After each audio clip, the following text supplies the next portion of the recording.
ध्यान क्या है? सबसे पहले ये जानेंगे कि ध्यान किसे कहते हैं। तो जो ध्यान का जो कंसेप्ट है वो हमारे समाज में कुछ अलग ही है। वेदों में, शास्त्रों में जैसा ध्यान की प्रक्रिया बताई गई है, उसके माध्यम से हम ध्यान करेंगे। महर्षि पतंजलि कहते हैं, योगश्चित्त वृत्ति निरोधः।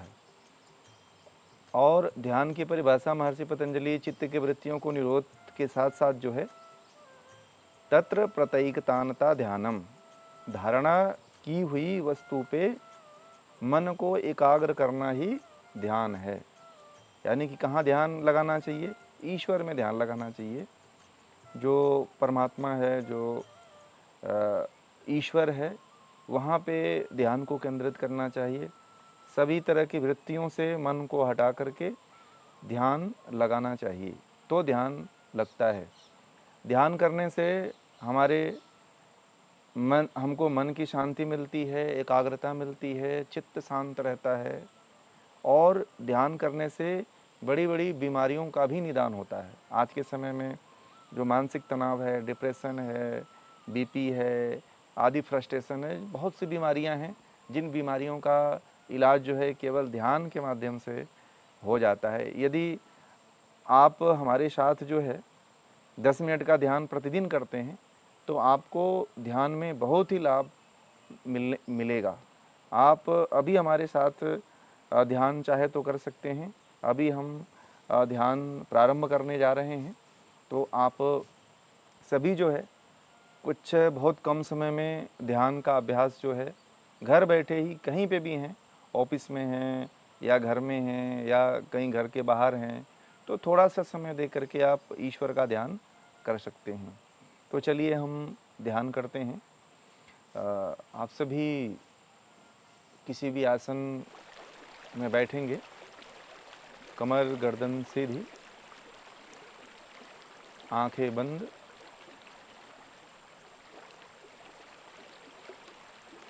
तीन बार ओम का लंबा उच्चारण करेंगे।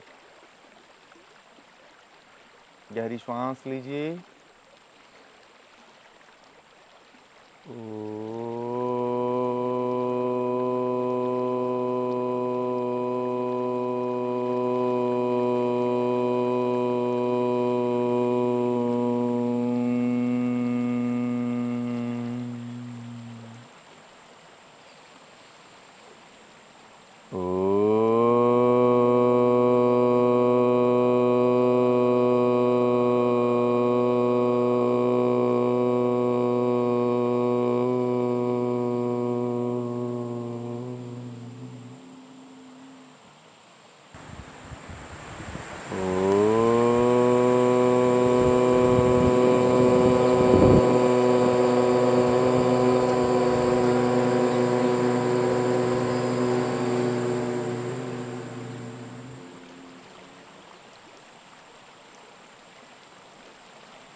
अपने मन को दोनों भौहें के मध्य में लगाने का प्रयास करें। अभी सूर्य अस्त हो रहा है। अपने दोनों भौहों के मध्य में सूर्य के दिव्य तेज को देखने का प्रयास करें। इस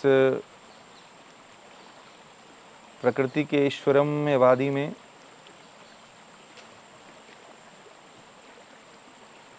तुंगभद्रा नदी के पावन तट पर जल का कलकल ध्वनि आपके चित्त को रोमांचित कर रहा है। भीतर से एक सुख की अनुभूति करा रहा है। मन को प्रसन्नता दे रहा है।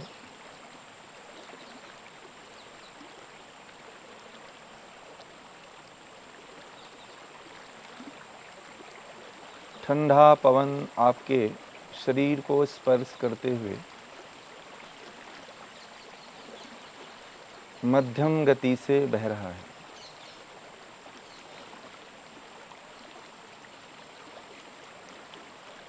सूर्य की हल्की किरण आपके चेहरे पे, आपके मस्तिष्क पे, आपके संपूर्ण शरीर को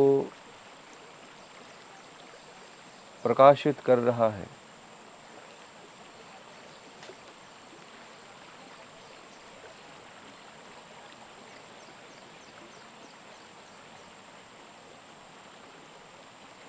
धीरे धीरे वातावरण से गर्मी शांत हो रही है। हल्की ठंडक का अनुभूति हो रही है।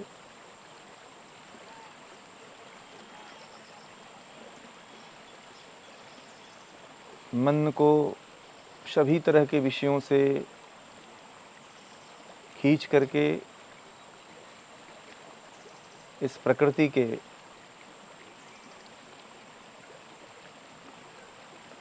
जो कलकल की ध्वनि है, जल की, पवन की वायु है, पक्षियों की चहचहाट है,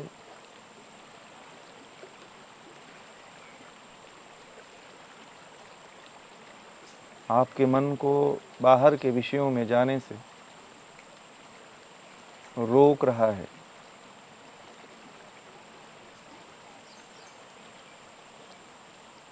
आपको आपके भौहों के मध्य में एक दिव्य तेज दिखाई दे रहा है। मन को भटकने के लिए यहाँ पे कोई अवसर नहीं है, क्योंकि आप प्रकृति के सुरम्य वादियों में, ऋषियों की तपस्थली किष्किंधा क्षेत्र में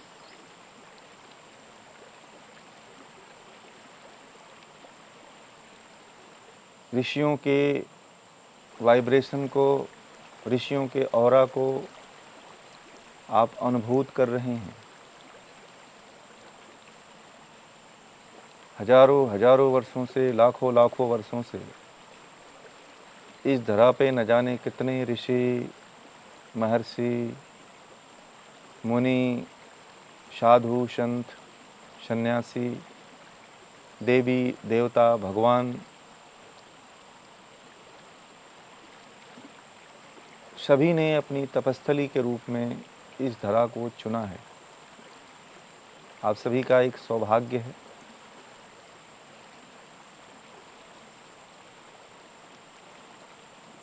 कि इस तुंगभद्रा नदी के पावन तट पे आप ध्यान कर रहे हैं।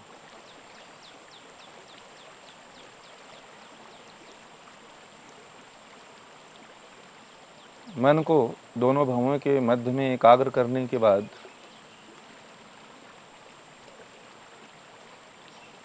प्रकृति की जो अद्भुत छटा है, जो सुंदर छटा आपको कानों के माध्यम से सुनाई दे रही है, उसमें परमात्मा की अनुभूति करेंगे, जो आपको बार बार आनंद दे रही है, जो बार बार आपको प्रसन्नता दे रही है। यह जो प्रसन्नता है, जो चेहरे पे आह्लाद है, जो खुशी है, जो शांति है, उसमें परमात्मा के आनंद को, परमात्मा के सुख को अनुभव करिए।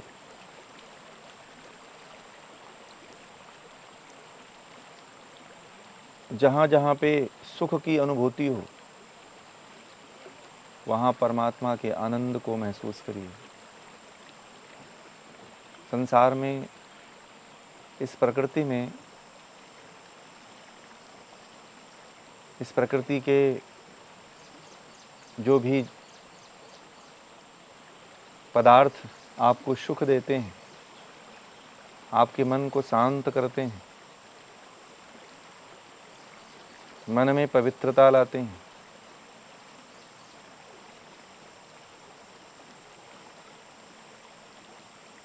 मन को पूरी दुनिया से खींच करके अपने आप में समेट लेते हैं। वहाँ पे ये महसूस करें कि ये परमात्मा के कारण ही हो रहा है। जो आपको जहाँ पे आनंद की अनुभूति हो रही है, जहाँ पे आपको बहुत ही अच्छा लगता है, बार बार मन जो है आपका वहाँ पे लगता है, टिकता है, वहाँ पे ये अनुभव करें कि ये जो आनंद हमें क्षणिक मिल रहा है, ये परमात्मा का ही है। हम ईश्वर के आनंद को प्रकृति का आनंद समझ करके उस आनंद को बहा देते हैं। असल में वह उस परम पिता परमात्मा का ही आनंद है जो आपको आनंदित कर रहा है।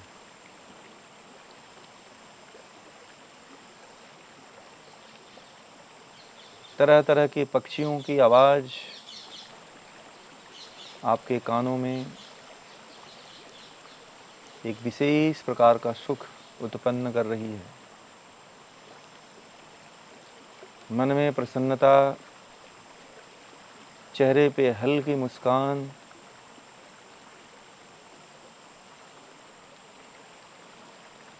शीतल वायु,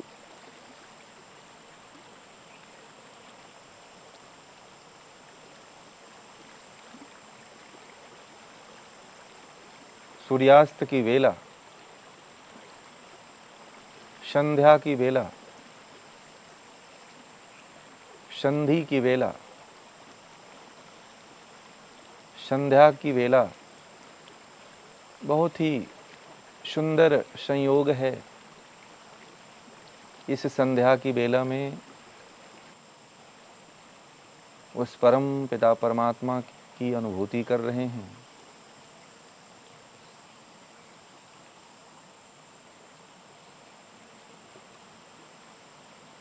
जहाँ जहाँ पे आपका मन जा रहा है, वहाँ वहाँ पे परमात्मा को देखने का प्रयास करें।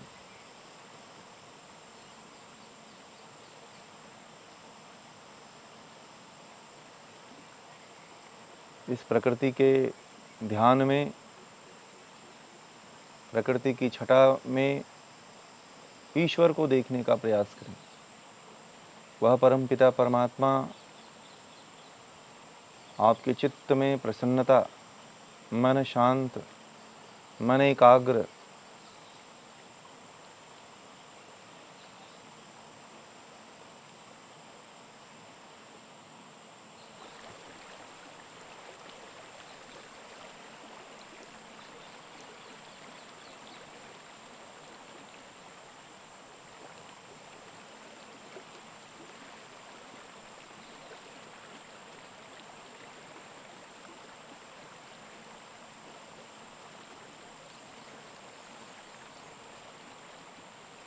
नदी के जल की कलकल ध्वनि,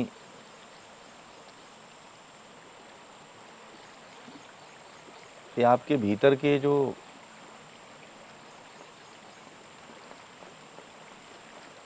अपशिष्ट शब्द हैं, बिगड़े हुए शब्द हैं, इन शब्दों को पवित्र कर रहा है। पक्षियों की चहचहाट कानों में विशेष प्रकार का सुख की अनुभूति दे रही है।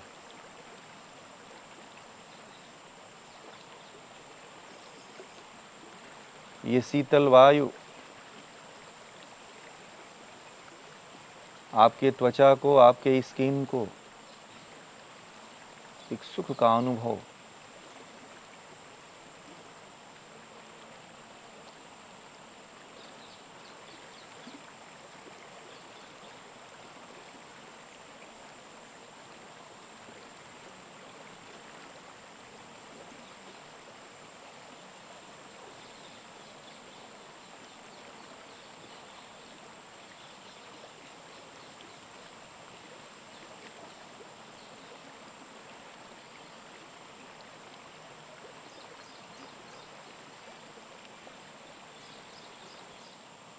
पेड़ों के पत्तियों की सरसराहट,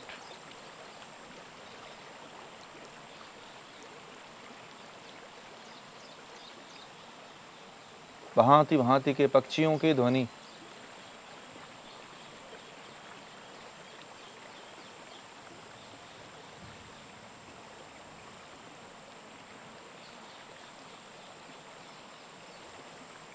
जहाँ भी इस प्रकृति के सुरम्य वादी में आपका मन, आपका चित्त जा रहा है, वहाँ वहाँ ईश्वर को अनुभूत करिए। जो भी आपको आनंद हो रहा है वह सब परमात्मा के कारण हो रहा है, वह सब ईश्वर के कारण हो रहा है।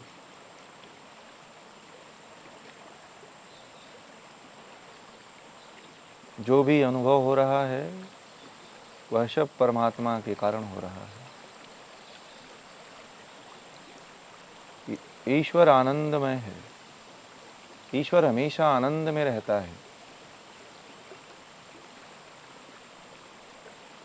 और आपका चित्त, आपका मन जहाँ जहाँ जा रहा है, प्रकृति के जिस पत्थर में, पहाड़ में,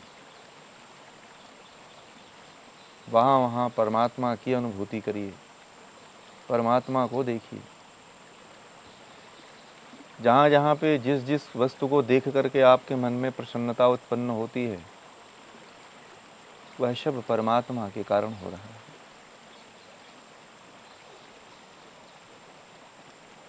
आप प्रकृति का भी आनंद ले रहे हैं और ईश्वर को भी अनुभूत कर रहे हैं।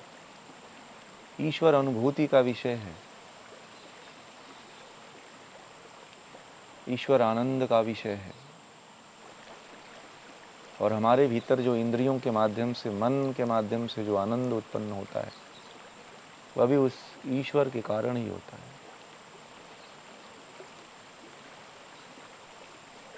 आप कभी भी ध्यान करने बैठें तो इस पल को याद करके अपने घर में या जहाँ पे भी हों, इस तरह से प्रकृति का ध्यान कर लिया करें।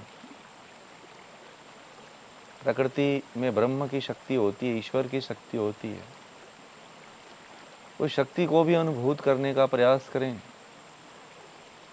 क्योंकि प्रकृति की छटा जो होती है वो बार बार हमें इसीलिए खींचती है। प्रकृति का वो सुंदर से सुंदर दृश्य हमें इसीलिए सुंदर लगता है, हमें अच्छा लगता है। नदी का किनारा, पहाड़ों की गुफाएं, ये हमें बार बार इसीलिए खींचती हैं।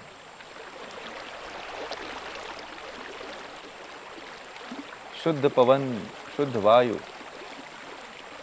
पक्षियों की चहचहाट, ये बार बार हमें इसीलिए खींचती है क्योंकि उसमें परमात्मा की शक्ति होती है। जैसे चुंबक चुंबक को खींचता है, उसी तरह से ब्रह्म की शक्ति आपको खींचती है। आप एक आत्मा हो और आपको परमात्मा की शक्ति खींचती है, परंतु कभी आप अनुभूत नहीं कर पाते। जब भी आप ध्यान करें, कभी ऐसे प्राकृतिक स्थल पे जाएं तो उस परमात्मा को ना भूलें कि जो भी हमें अच्छा दिखता है वो सब में परमात्मा है। उसको अनुभूत करें, उसका आनंद लें, मन में प्रसन्नता लाएं, चेहरे पे मुस्कान को धीरे धीरे बढ़ाते जाएं। एक आनंद की स्थिति, एक बड़ी मुस्कान, चेहरे पे एक बड़ी मुस्कान, एक बड़ा आनंद, एक बड़ा आह्लाद, एक बड़ी प्रसन्नता, मन पूरी तरह से शांत, एकाग्र। उस परमात्मा को धन्यवाद दीजिए कि इस जगत में परमात्मा की बिखरी हुई अद्भुत छटा को, उस परमात्मा छटा में परमात्मा को देख करके, परमात्मा का अनुभूत करके एक अलग ही आनंद की अनुभूति हुई। अब उस परमात्मा के प्रति जो भी आपने ध्यान किया है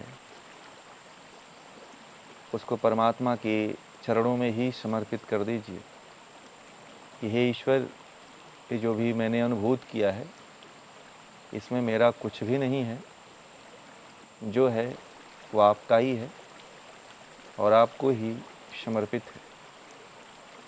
बार बार उस परमात्मा को धन्यवाद देते हुए, बार बार उस परमात्मा को के प्रति कृतज्ञता प्रकट करते हुए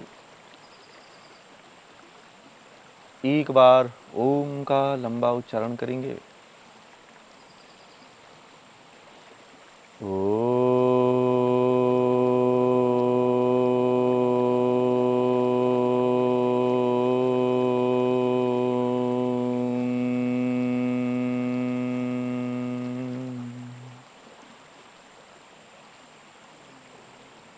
दोनों हथेलियों को आपस में रब करें।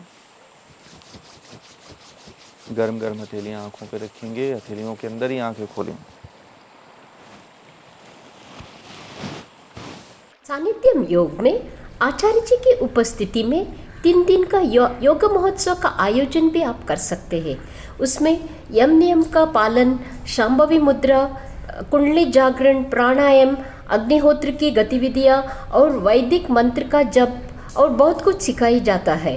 और आचार्य जी की उपस्थिति में नाड़ी परीक्षा कैंप और ऑनलाइन के माध्यम से तो आप सब लोग जुड़ सकते हैं, जिसमें मेडिटेशन सेशन स्ट्रेस के लिए और ऑनलाइन माध्यम से ही योगासन क्लासेस होता है।